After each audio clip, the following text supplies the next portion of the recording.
السلام علیکم ورحمۃ اللہ وبرکاتہ۔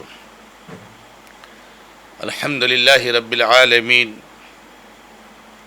واشہد ان لا الہ الا اللہ وحدہ لا شریک لہ واشہد ان محمدا عبدہ ورسولہ صلی اللہ تعالی علیہ وآلہ وسلم۔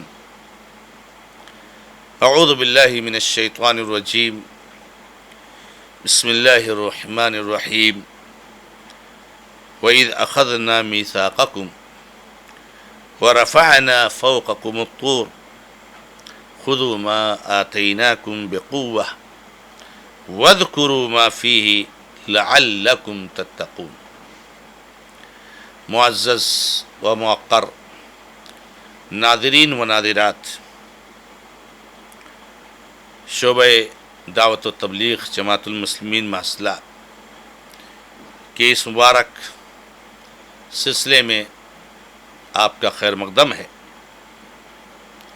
اللہ رب العزت کے فضل و کرم سے آج کے درس کے لیے سورۃ البقرہ کی آیت نمبر 61 آپ کے سامنے پیش کی گئی ہے۔ اللہ رب العزت نے اس آیت مبارکہ میں فرمایا، اور یاد کرو اس وقت کو جب ہم نے تم سے عہد و پیمان لیا اور تمہارے اوپر طور پہاڑ کو اٹھا دیا۔ پکڑ لو جو ہم نے تم کو دیا ہے مضبوطی کے ساتھ، اور نصیحت حاصل کرو اس سے جو اس میں ہے، تاکہ تم متقی بن جاؤ۔ پھر تم اس کے بعد اعراض کر گئے، بس اگر اللہ کا فضل تمہارے اوپر نہ ہوتا، اس کی رحمت نہ ہوتی، تو تم گھاٹے پڑ جاتے۔ 61 اور 62 دونوں آیتیں میں نے آپ کے سامنے ترجمہ کیا ہے اس کا۔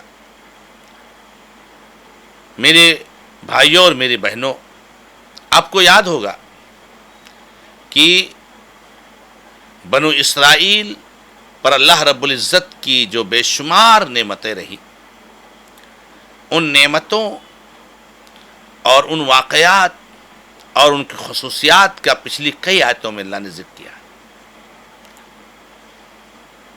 اور بیچ میں گزشتہ درس میں جو آیت پیش کی گئی، اس میں اللہ تعالیٰ نے ان کے لیے کامیابی اور ثواب حاصل کرنے کا راستہ بھی بتایا۔ اب پھر اللہ رب العزت نے ان دو آیتوں میں بنو اسرائیل کے ایک عظیم واقعہ کا ذکر کیا ہے، اور وہ واقعہ یہ ہے کہ بنو اسرائیل، یہ یہود، یعقوب علیہ السلام کی اولاد،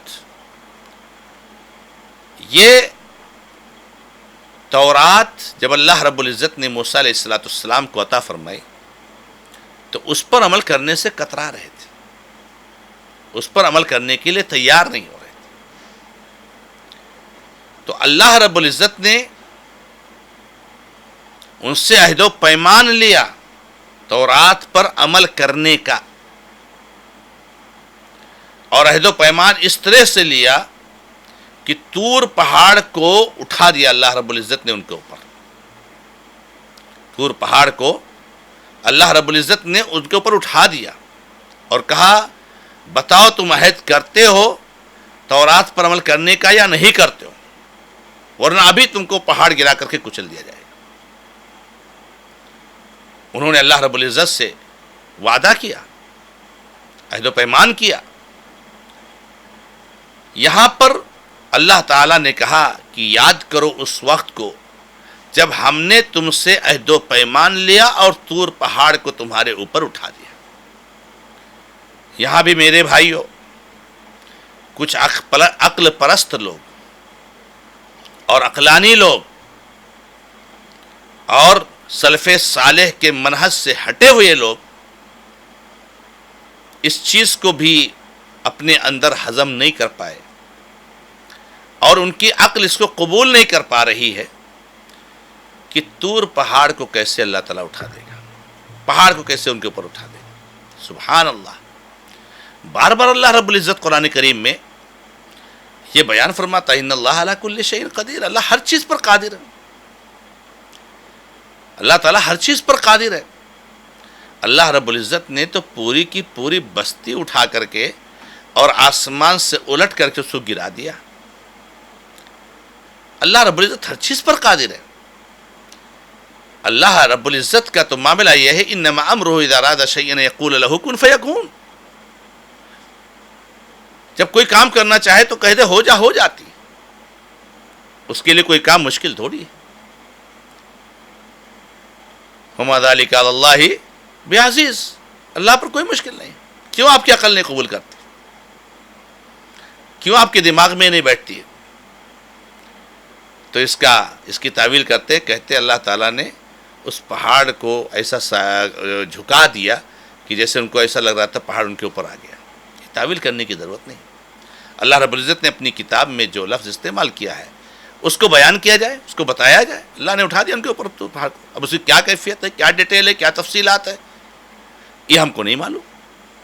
تو اللہ تعالیٰ نے طور پہاڑ کو ان کے اوپر اٹھایا اور ان سے عہد و پیمان لیا، اور کیا کہا، دیکھو جو ہم تم کو دے رہے ہیں مضبوطی سے اس کو پکڑ لو، مضبوطی سے پکڑ لو، اس کو تھام لو، اس پر جم جاؤ، اور اس میں جو تعلیمات ہیں ان سے تم نصیحت حاصل کرو۔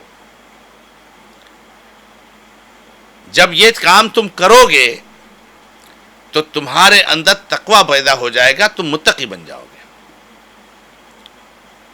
میرے بھائیوں اور میری بہنوں، بہت بڑا درس اس میں ہم کو مل رہا ہے۔ اللہ رب العزت ہدایت کے لیے جو کتاب آسمان سے نازل کرتا ہے وہی ہدایت کا ذریعہ ہوا کرتی ہے۔ ہم اپنے طور سے کسی چیز کو ہدایت کا ذریعہ نہیں سمجھ سکتے۔ آج کے ہمارے اس وقت میں نبی صلی اللہ علیہ وسلم کی بعثت کے بعد اب یہ قرآن ہدایت کا ذریعہ ہے۔ ہمیں قرآن میں موجود آیات سے، اللہ کے کلام سے نصیحت حاصل کرنی چاہیے، نصیحت حاصل کرنی چاہیے، اپنے دل میں اللہ کا خوف بٹھانا چاہیے، آخرت کی فکر بٹھانی چاہیے۔ تو قرآن کو مضبوطی سے تھامنا اور قرآن میں موجود آیات اور اللہ رب العزت کے کلام سے ہمیں نصیحت حاصل کرنی چاہیے، نصیحت کا ذریعہ ہے۔ آج ہمارے بہت سارے بھائی ایسے ہیں جنہوں نے نہ معلوم کون کون سی کتابیں بنا لی ہیں، اور وہ ان کتابوں کو اس طرح سے پڑھتے، پڑھاتے، سنتے اور سناتے ہیں جیسے کہ نعوذ باللہ اللہ کے کلام سے بڑھ کر کے، جبکہ ان میں ایسے عقائد، ایسے نظریات اور ایسی باتیں بھری پڑی ہیں جو اللہ کے کلام کے سراسر خلاف شرکیہ اور کفریہ ہے۔ اللہ ہماری حفاظت فرمائے۔ تو اللہ تعالیٰ نے ان سے عہد و پیمان لیا اور کہا جو ہم نے تم کو دیا اس کو مضبوطی سے تھام لو، اور اس میں جو آیتیں موجود ہیں اس سے نصیحت حاصل کرو۔ اس کا فائدہ کیا ہوگا؟ تم متقی بن جاؤ گے، پرہیزگار بن جاؤ گے، تمہارے اندر تقویٰ آ جائے گا۔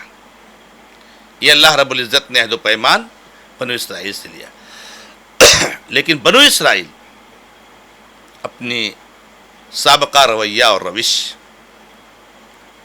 کے مطابق پھر وہی نافرمانی اور وہی وعدہ خلافی اور وہی اللہ کے عہد و پیمان کی خلاف ورزی۔ اللہ رب العزت نے فرمایا ثم تولیتم من بعد ذلک، پھر تم نے اس کے بعد اعراض کیا، اس سے اللہ سے وعدہ کر کے وعدہ خلافی کی، اور تورات کو مضبوطی سے پکڑ کر اس پر عمل کرنا تو چھوڑو، تورات میں تبدیلیاں کر ڈالی، انبیاء کو قتل کر ڈالا، تحریف کی، بہت ساری چیزیں داخل کر دی، بہت ساری چیزیں نکال دی۔ اللہ نے کہا تم نے اس سے اعراض کیا، لیکن اس کے باوجود بھی رب العالمین فرما رہا ہے کہ اس کے بعد بھی اللہ رب العزت کا اگر فضل نہ ہوتا اور اس کی رحمت نہ ہوتی تو تم بہت بڑے گھاٹے کا شکار ہو جاتے۔ اللہ تعالیٰ عذاب بھیج دیتا، اللہ تعالیٰ تم کو برباد کر دیتا، اللہ زمین میں دھسا دیتا، لیکن اللہ رب العزت کا فضل اور اس کا احسان، اس کی رحمت ہے کہ اللہ رب العزت نے توبہ کا موقع دیا، اللہ رب العزت نے ابھی بھی اصلاح کرنے کا دروازہ کھلا رکھا ہوا ہے. ابھی بھی اللہ تعالیٰ راستہ بتا رہا ہے, ابھی بھی اللہ تعالیٰ حل بتا رہا ہے کہ اسلام قبول کر لو, دین محمدی کی طرف آ جاؤ, اللہ کے نبی صلی اللہ علیہ وسلم کا کلمہ پڑھ لو, کامیاب ہو جاؤ گے. تم نے جو وعدہ خلافی کی, تم نے جو نافرمانی کی, تم نے جو خلاف ورزی کی, وہ سب اللہ رب العزت معاف کر دے گا.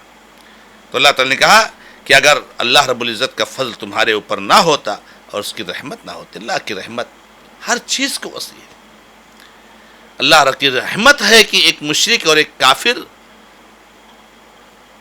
اس دنیا میں کھا اور پی رہے ہیں. اللہ کے نبی محمد رسول اللہ صلی اللہ علیہ وسلم نے فرمایا کہ اگر اس دنیا کی کوئی اہمیت اللہ کے ہاں ہوتی تو اس دنیا سے کافر کو ایک گھونٹ پانی بھی نصیب نہ ہوتا. اللہ کے ساتھ شرک اور کفر, اور اللہ کا پانی پیو, اللہ کھانا کھاؤ, اللہ کی روزی کھاؤ. اللہ کی رحمت ہے, اللہ موقع دیتا ہے, ڈھیل دیتا ہے. دنیا میں اللہ کی رحمت سب کو حاصل ہے, لیکن یہ رحمت قیامت کے دن صرف موحدین کے لیے خاص ہو جائے گی, پھر کسی مشرک پر رحم نہیں کیا جائے گا. آج سب پر رحم کیا جاتا ہے, قیامت کے دن کسی مشرک پر رحم نہیں کیا جائے گا.